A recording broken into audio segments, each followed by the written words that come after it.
Umat yang dikasihi Tuhan, sungguh bersyukur kita tetap dapat berjumpa dalam ibadah secara daring. Kita percaya meski keterbatasan ruang gerak saat ini menjadi penghalang untuk kita beribadah, bertatap muka, namun kasih Kristus senantiasa ada bersama kita tanpa terhalang apapun. Marilah kita dengan penuh rasa syukur kita awali ibadah ini dengan menyanyikan PKJ nomor 27, bait pertama dan keempat. Nyanyikanlah nyanyian baru.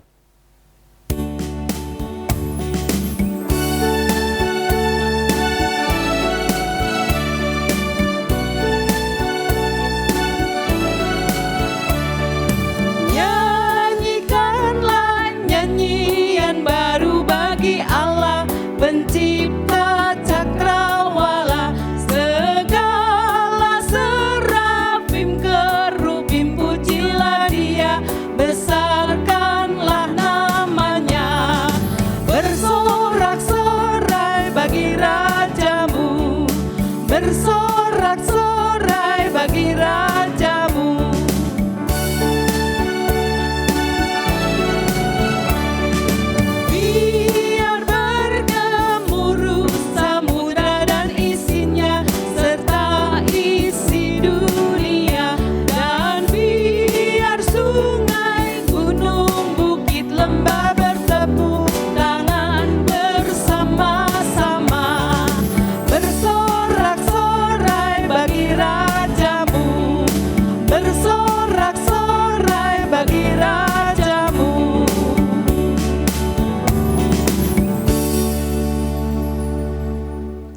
Bapak, Ibu, dan Saudara yang terkasih, marilah kita awali ibadah kita dengan sebuah pengakuan bahwa pertolongan kita adalah di dalam nama Tuhan yang menjadikan langit dan bumi.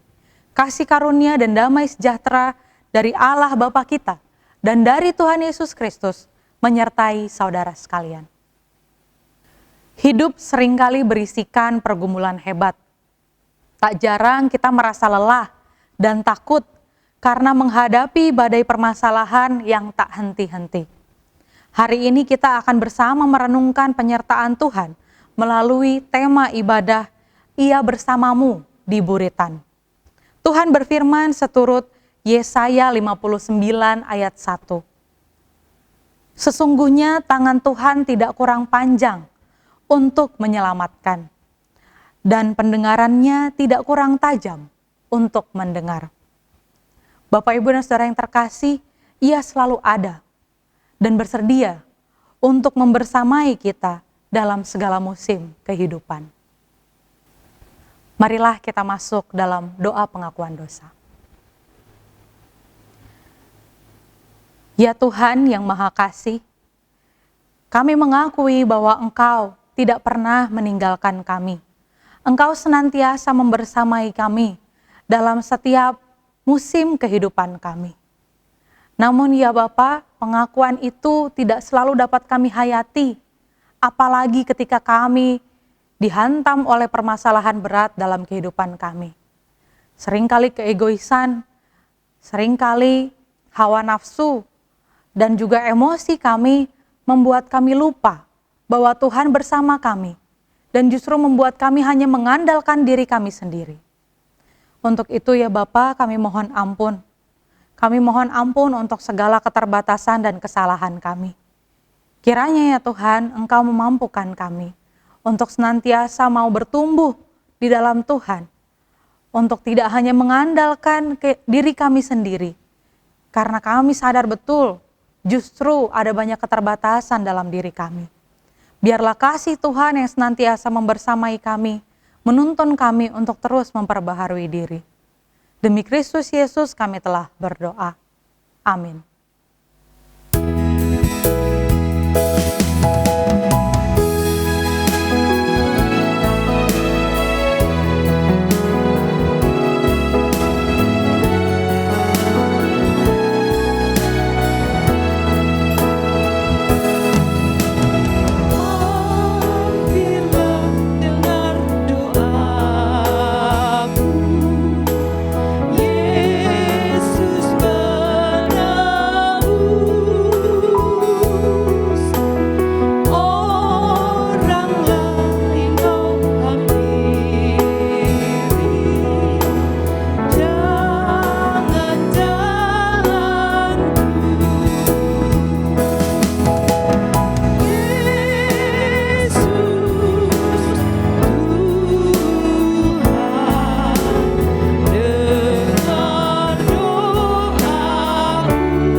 Bagi setiap kita yang sungguh-sungguh mengakui kesalahan di hadapan Tuhan, inilah berita anugerah dari Tuhan, diambil dari Matius 10 ayat 42. Dan barang siapa memberi air sejuk secangkir saja pun kepada salah seorang yang kecil ini, karena ia muridku, aku berkata kepadamu, sesungguhnya ia tidak akan kehilangan upahnya daripadanya. Demikianlah berita anugerah dari Tuhan.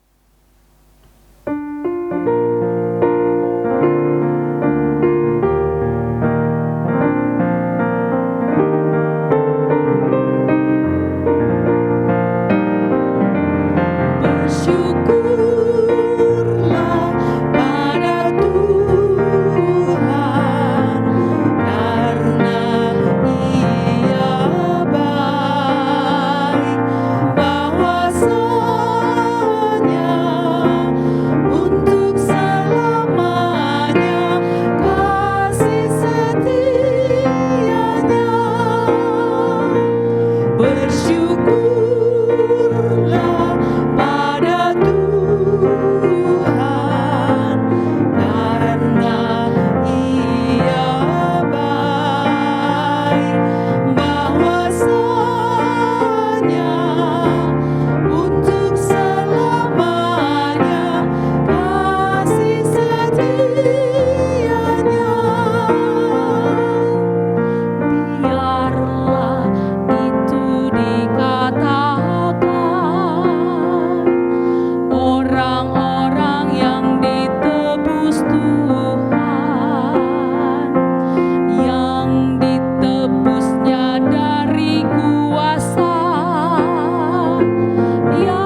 Bapak Ibu Saudara yang terkasih, mari kita bersama menyiapkan diri untuk masuk dalam pelayanan firman. Mari kita berdoa. Kami bersyukur ya Tuhan untuk kehidupan yang Kau anugerahkan. Kami bersyukur untuk kesehatan yang Kau anugerahkan. Kami bersyukur untuk peribadahan yang boleh terjadi pada saat ini secara daring. Dan biarlah ya Bapa, kami mau untuk terus menumbuhkan diri kami melalui firman yang akan kami dengarkan. Kiranya Tuhan mampukan hamba-Mu yang akan menyampaikan firman, juga kiranya Tuhan curahkan Roh Kudus-Mu kepada setiap kami, agar firman ini dapat kami gumulkan bersama dan menjadi benih yang baik bagi kehidupan kami sehari-hari. Demi Kristus Yesus kami telah berdoa. Amin. Bacaan diambil dari kitab Injil Tuhan Yesus Kristus menurut Markus 4, ayat 35 sampai 41. Angin ribut diredakan.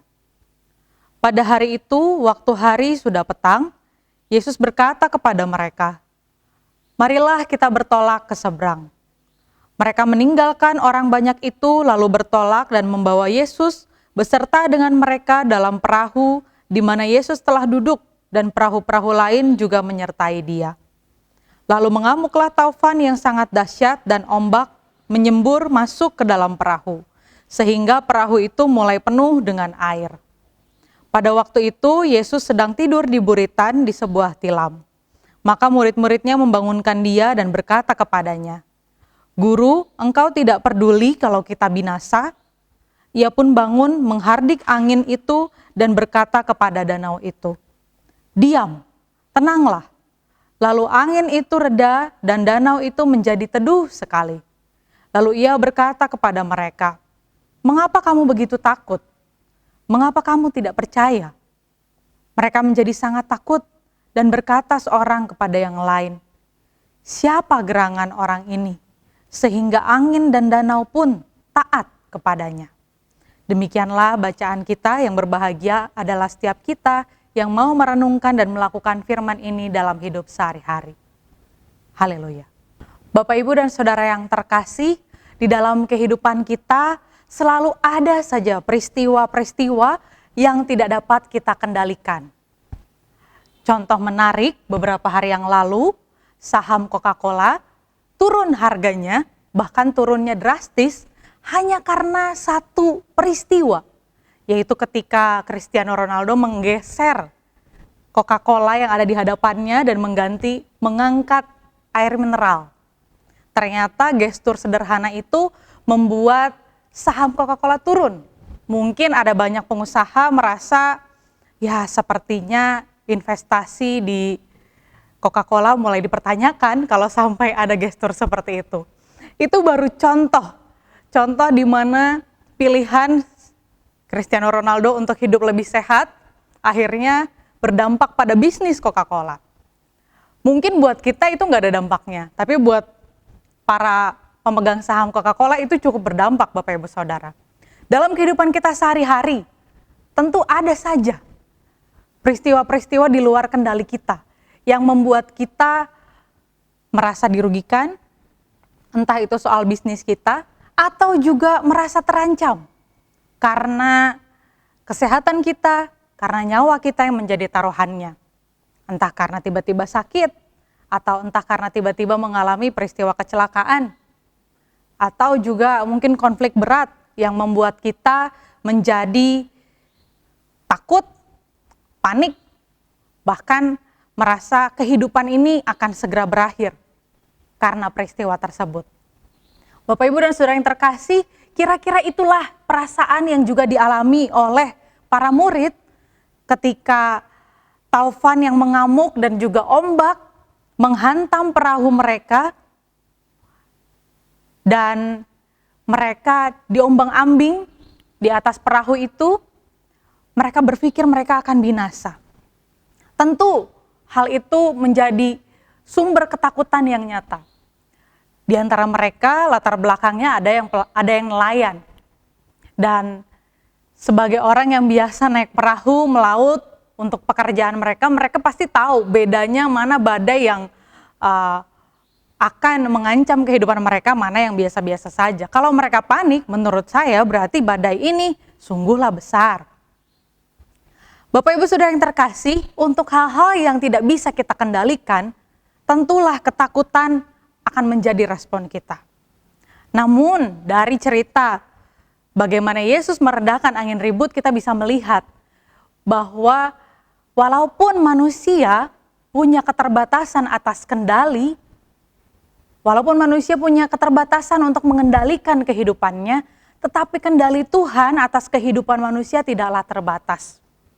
Dikatakan bahwa angin, danau tunduk, nurut sama apa yang Yesus katakan. Ini menunjukkan bahwa Allah senantiasa membersamai kita menghadapi segala kondisi yang di luar kendali kita.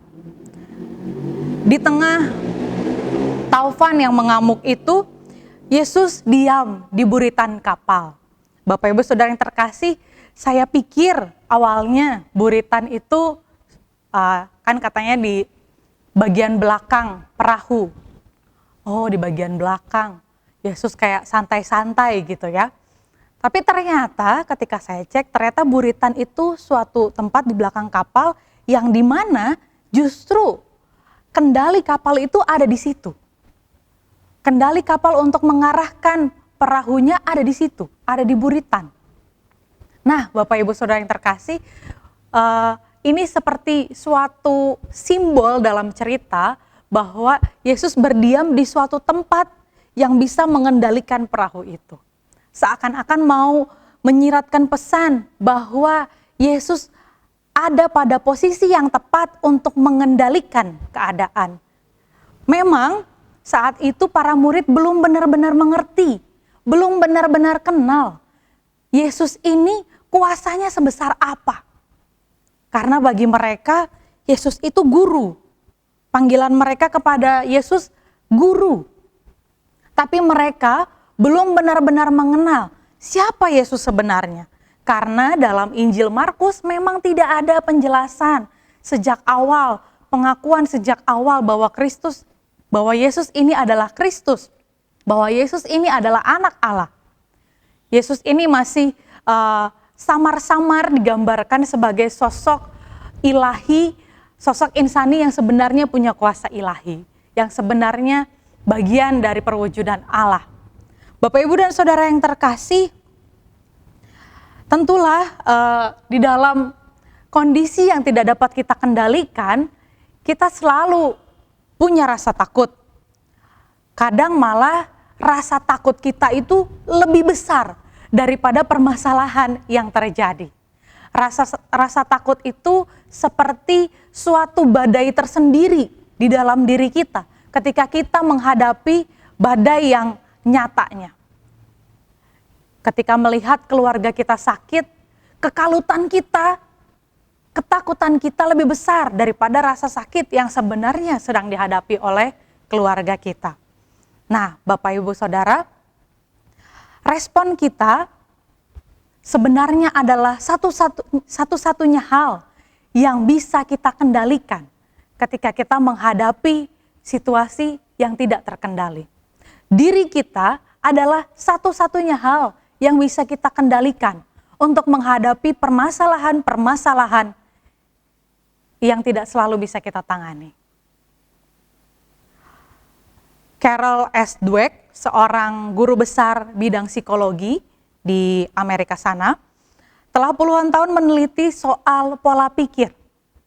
Jadi dari hasil penelitiannya, ternyata perubahan hidup manusia sangat bergantung dengan pola pikir yang ia miliki.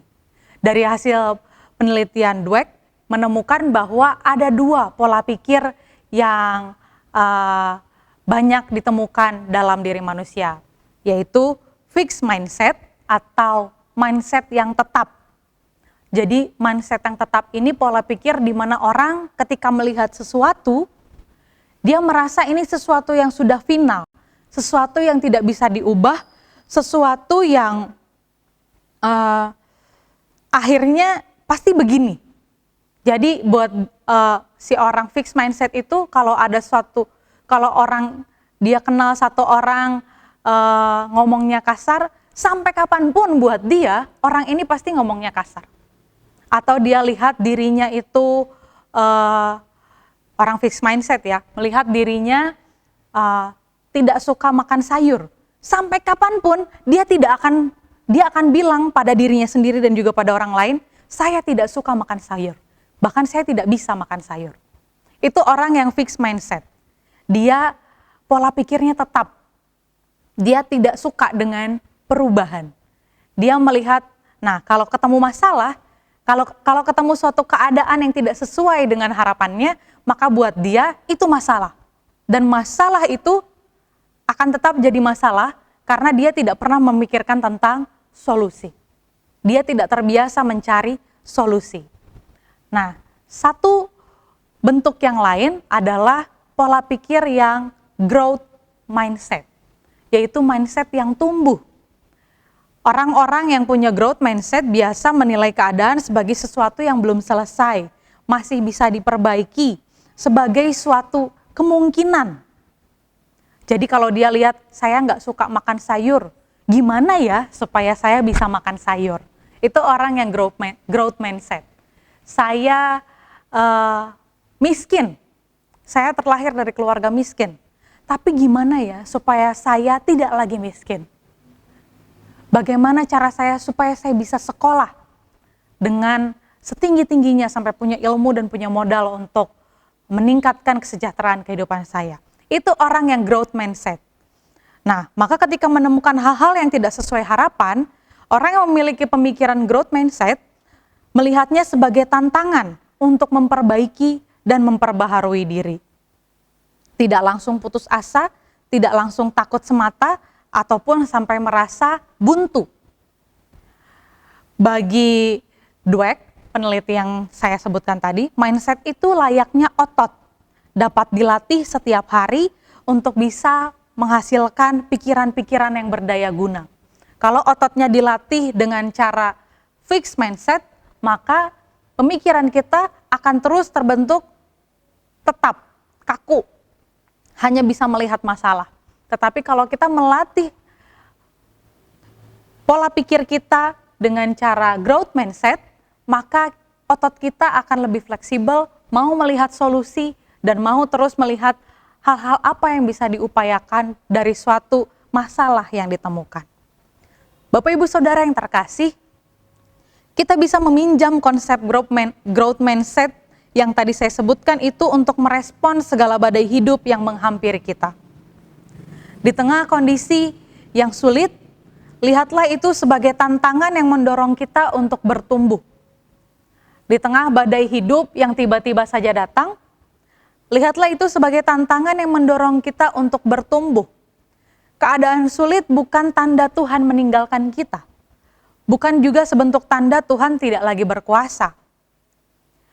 Keadaan sulit itu suatu realita yang menguji diri kita. Seberapa percayakah saya kepada Tuhan saya? Seberapa mampukah saya menyesuaikan diri? Seberapa sabarkah saya? Seberapa pedulikah saya kepada sesama saya di tengah segala permasalahan hidup saya? Bapak Ibu dan Saudara yang terkasih, ketika kita melihat respon para murid di tengah badai, angin ribut, tantangan itu justru ternyata membuat mereka meragukan penyertaan Tuhan.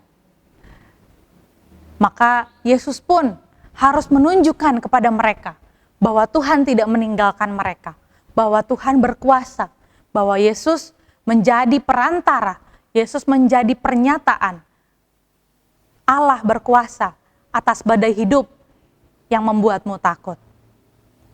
Ingatlah, Tuhan tidak pernah pergi kemana-mana di saat kita menghadapi permasalahan kita. Ia senantiasa membersamai kita dan memberikan kekuatan kepada kita untuk menghadapi segala hal yang tidak bisa kita kendalikan. Bapak, Ibu, dan Saudara yang terkasih, saat ini kehidupan gereja pun seperti sedang terus dihantam taufan dan ombak. Seperti sebuah lagu ya, gereja bagai bahtera di laut yang seram. Kehadiran pandemi membuat kita kehidupan bergereja kita terus berubah, terus mengalami pasang surut. Minggu ini kita harus kembali ibadah online karena lonjakan kasus COVID. Kehidupan bergereja sungguh mengalami banyak tantangan di masa pandemi ini. Kenyataan bahwa kita tidak lagi ke gereja, saya yakin di antara kita mengalami dampaknya yang akhirnya jadi malas berdoa. Bikin kita makin jauh dari Tuhan dan juga komunitas orang percaya. Nah, Bapak Ibu Saudara yang terkasih, di tengah keadaan seperti ini kalau gereja hanya berpangku tangan dan merasa takut, lalu mengutuki keadaan atau juga mengutuki Tuhan, maka taufan dan badai ini tidak akan kunjung reda. Kalau kita hanya terus mempertanyakan kenapa ya corona ada, kenapa ya keadaan tidak kunjung pulih, kenapa akhirnya bosan nonton ibadah, kenapa hidup bergereja menjadi begitu membosankan dan tidak ada dampaknya. Bahkan mungkin ada banyak gereja juga memikirkan, wah, mengapa nih persembahan jadi menurun? Bagaimana nih kehidupan bergereja kita? Bapak, Ibu, dan Saudara yang terkasih, saat ini gereja juga ditantang. Gereja juga tengah diuji. Seberapa percayakah kita, komunitas percaya, komunitas yang mengakui dirinya sebagai gereja, seberapakah kita percaya pada penyertaan Tuhan? Seberapa teguhkah kita melayani Tuhan dan jemaatnya di tengah kondisi yang serba terbatas? Sabar dan tekunkah kita menjalani relasi dengan Tuhan meski perjumpaan dengan saudara seiman semakin minim? Bapak, Ibu, dan Saudara yang terkasih, kondisi yang tidak bisa kita kendalikan ini kiranya justru mendorong kita untuk masuk ke dalam diri kita masing-masing, untuk masuk ke dalam persekutuan kita masing-masing dan berkaca diri. Seberapa mengandalkan Tuhankah saya di tengah kondisi yang serba terbatas ini? Seberapa percayakah saya kepada Tuhan yang Maha Kuasa itu? Karena yakinlah, Tuhan tidak pernah pergi kemana-mana. Ia membersamai kita. Tangannya tidak kurang panjang, telinganya tidak kurang tajam untuk mendengar segala keluh kesah kita. Untuk itu, tumbuhkanlah diri kita di tengah segala kondisi yang sulit ini. Kita mestinya terus mau belajar, percaya, mau berani berserah kepada cara kerja Tuhan yang berbeda daripada bayangan kita.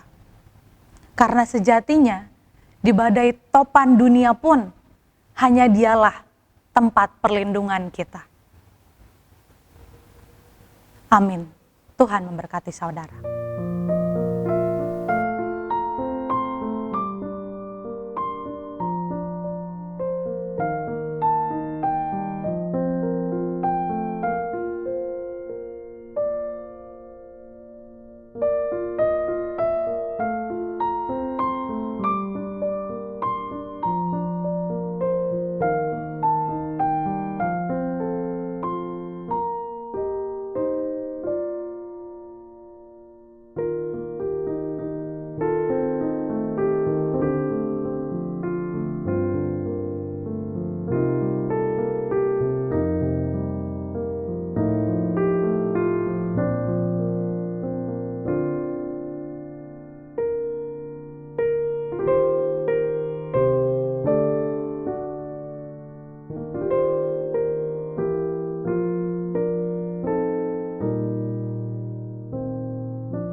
Marilah kita bersama dengan umat Allah di masa lalu, masa kini, dan masa depan, mengingat pengakuan pada baptisan kita menurut pengakuan Imam Rasuli.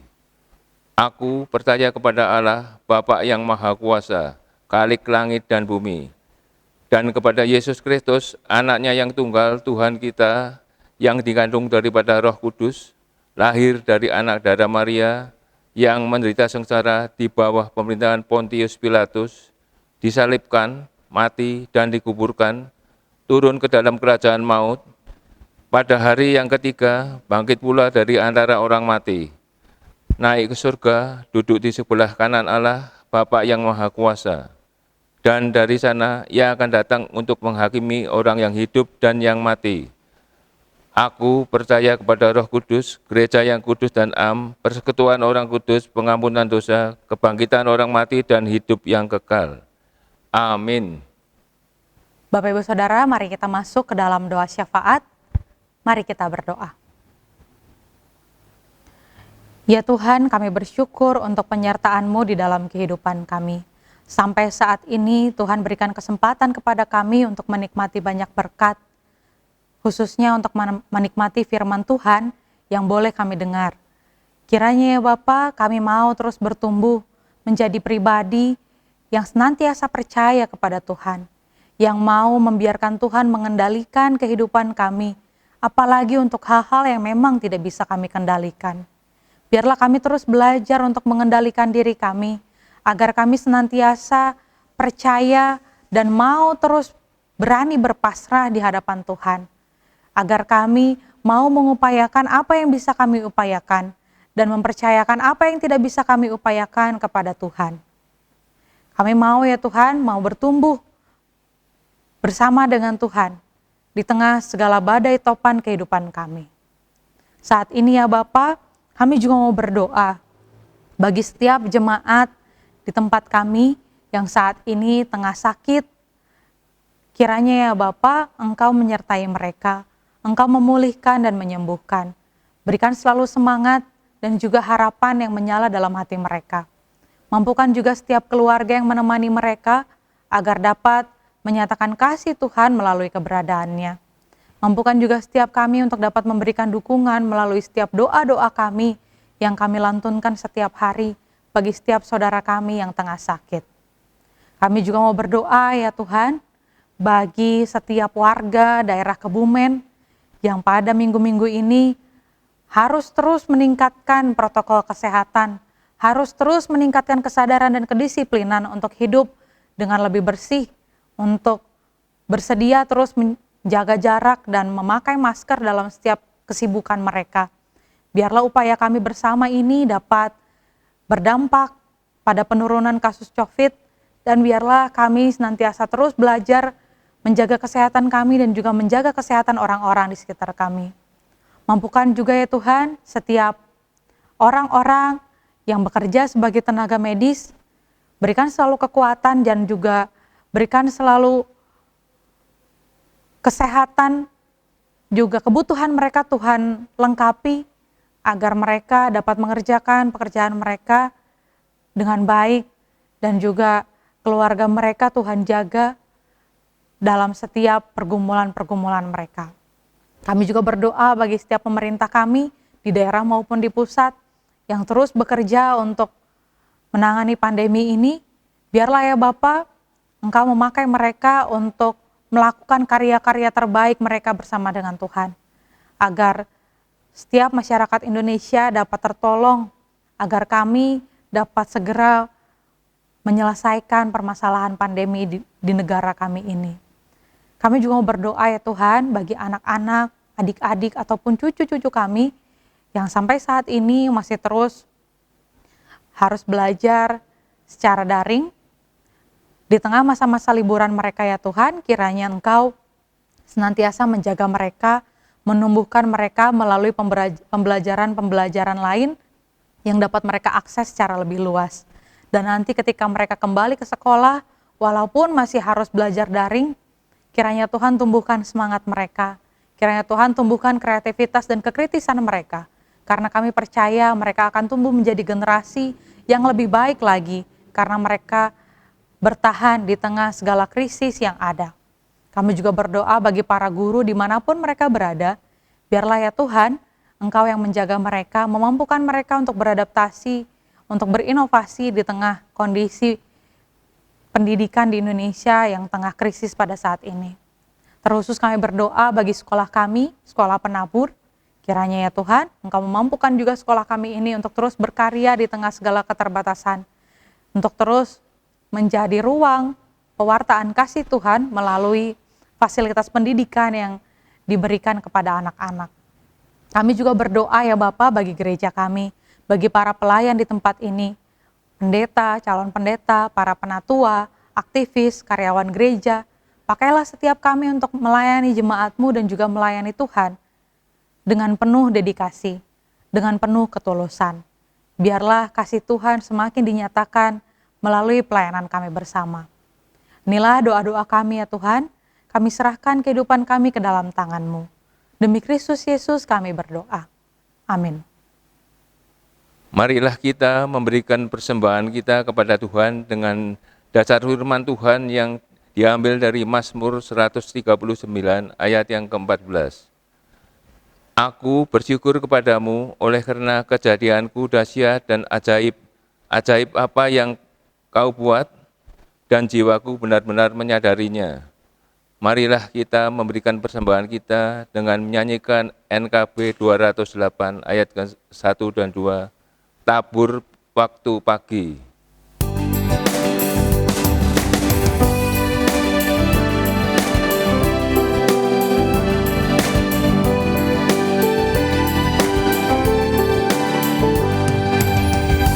Waktu pagi, tabur benih kasih, tabur waktu siang, terus sampai senja.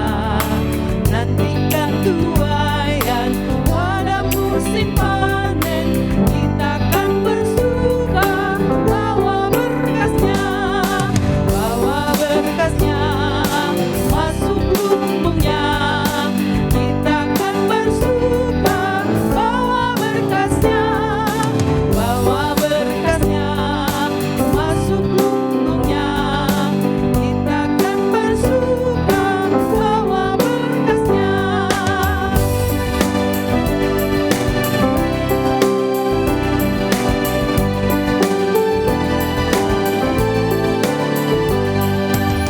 Terik sang surya di kebayang awan, kita pun menabur yang bekerja. Nanti panen tiba, tugas akan usai, kita akan bersuka bawa berkasnya, masuk lumbungnya. Kita akan bersuka bawa berkasnya, masuk lumbungnya. Kita akan bersuka bawa berkasnya.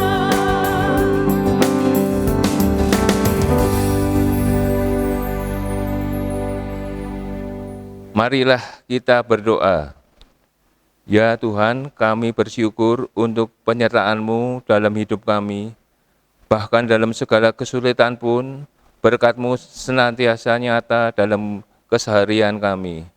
Saat ini kami membawa ungkapan syukur melalui persembahan kami. Terimalah ya Tuhan, kiranya dapat menjadi berkat dalam pelayanan gereja ini. Demi Kristus Yesus kami berdoa. Amin.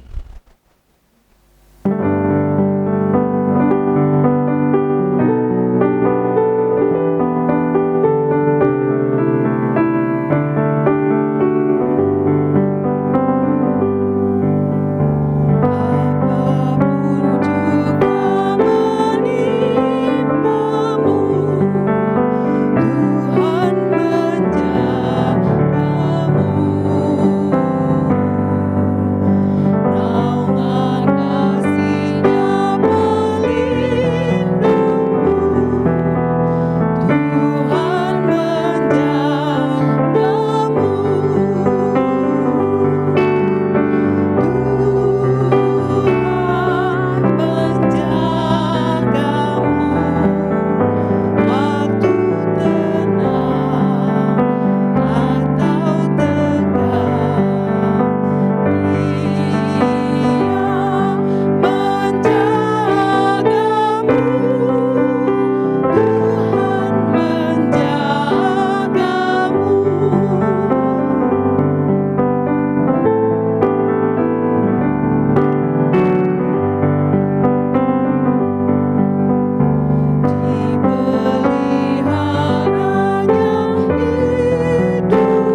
Arahkanlah hatimu kepada Tuhan dan terimalah berkat Tuhan. Tuhan memberkati kita dan melindungi kita. Tuhan menyinari kita dengan wajah-Nya dan memberi kita kasih karunia. Tuhan menghadapkan wajah-Nya kepada kita dan memberi kita damai sejahtera. Haleluya. Amin.